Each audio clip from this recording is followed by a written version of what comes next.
कहानी शिक्षण के बारे में बताया था, जिसमें मैंने आपको बताया था कि कहानी क्या है। आज हम कहानी के तत्वों को जानेंगे। आज का हमारा विषय बिंदु है कहानी के तत्व। कोई भी जो कहानी होती है उसमें बहुत सारे तत्व होते हैं। उन तत्वों को मिलाकर ही एक अच्छे कहानी का या एक कहानी का निर्माण होता है। कहानी में सामान्य तौर पर 6 तत्व होते हैं, जिसको मैंने यहाँ लिखा हुआ है। पहला आता है कथा वस्तु। जब किसी कहानी की रचना की जाती है तो सर्वप्रथम किसी कथा वस्तु का निश्चय किया जाता है, अर्थात जिस कहानी को लिखा जा रहा है या जिस कहानी का निर्माण किया जा रहा है उस कहानी की विषय बिंदु क्या होगी, कथा वस्तु क्या होगी, कहानी का संचालन किस आधार पर होगा। कथा वस्तु कहानी का एक आधार स्तंभ होता है, अर्थात कहानी कई प्रकार की होती है। कुछ कहानियां रोचक प्रेम संबंधित होती है, कुछ कहानियां समाज सुधारक होती है, कुछ कहानियां किसी गांव के परिदृश्य को दिखाती है, तो कुछ कहानियां पौराणिक होती है, तो कुछ कहानियां देशभक्तों पर आधारित होती है। ये सभी कहानियां की अपनी अलग अलग कथा वस्तुएं होती हैं, सबका अपना अपना रस होता है और सब अपने अपने आनंद देती है। तो इसी तरह कथा वस्तु किसी भी कहानी का आधार होता है, जिसके आधार पर कहानी का निर्माण किया जाता है। दूसरा है पात्र एवं चरित्र चित्रण।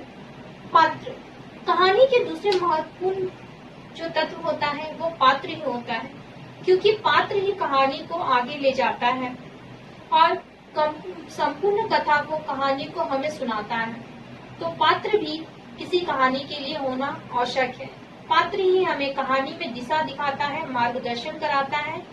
पात्र के आधार पर ही हम कहानी को पढ़ते हैं और समझते हैं। भाषा शैली, हर कहानी की भाषा शैली अलग अलग होती है। कहानी की कथा वस्तु के आधार पर ही उसकी भाषा शैली का निर्माण किया जाता है, अर्थात अगर कोई कहानी गांव से पिछड़े परिवेश से है तो उसकी भाषा भी आंचलिक भाषा होगी, ठेठ होगी, ग्रामीण परिस्थितियों पर आधारित होगी। और अगर कोई कहानी शहरी जीवन से संबंधित है तो उसकी भाषा शैली भी शहरी जीवन से संबंधित होगी। तो कहानी के कथा वस्तु के आधार पर ही उसकी भाषा शैली का निर्माण किया जाता है। अगर कोई पात्र है और वह ग्रामीण परिवेश में शहरी परिवेश से आता है तो भी उसकी भाषा शैली शहरी परिवेश की होगी और इन दोनों परिवेशों का भाषा शैली में एक मिश्रण देखने को मिलेगा। कथन एवं संवाद।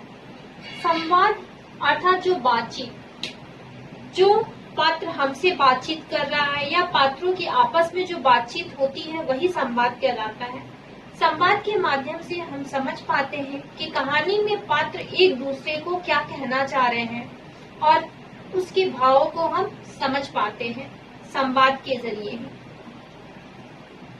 वातावरण, कहानी में एक वातावरण का निर्माण किया जाता है। जब हम कहानी को अच्छे से पढ़ते हैं तो हम उसे अनुभव करते हैं और उसी तरह का परिवेश का अनुभव करते हैं।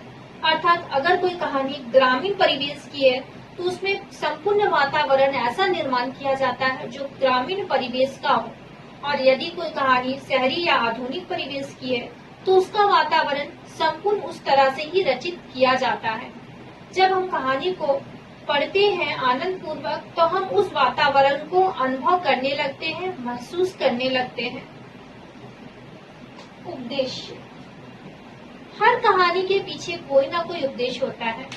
कुछ कहानियां हास्य कहानियां होती है, रोचक होती है, जिसका उद्देश्य होता है हमें आनंद देना, हमें हंसी देना। कुछ कहानियां समाज सुधारक या सामाजिक बुराइयों पर आधारित होती है, जिसका उद्देश्य होता है कि समाज से बुराइयों को दूर करना, अंधविश्वास और आडंबरों को दूर करना। तो कुछ कहानियां पौराणिक होती है, जिसका मुख्य उद्देश्य होता है कि हमें पौराणिक तत्वों से, लौकिक तत्वों से, अलौकिक तत्वों से अवगत कराना, हमारी संस्कृति से हमें अवगत कराना। तो कुछ कहानियां ऐसी होती हैं जो हमें सच्चाई के राह पर चलने के लिए प्रेरित करती है।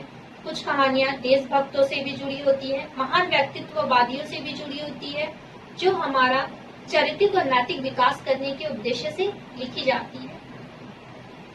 तो आशा करती हूँ कहानी के जो ये 6 तत्व है, कथा वस्तु, पात्र, भाषा शैली, संवाद, वातावरण, उद्देश्य, ये सभी को आपने समझा होगा। ये सभी एक कहानी के महत्वपूर्ण तत्व हैं। इन सबके बिना कहानी का निर्माण नहीं किया जा सकता है और कहानी के भावार्थ को अच्छी तरह से समझा नहीं जा सकता है। इससे संबंधित मैं विस्तृत नोट्स PDF के माध्यम से उपलब्ध करा दूंगी। तब तक के लिए धन्यवाद।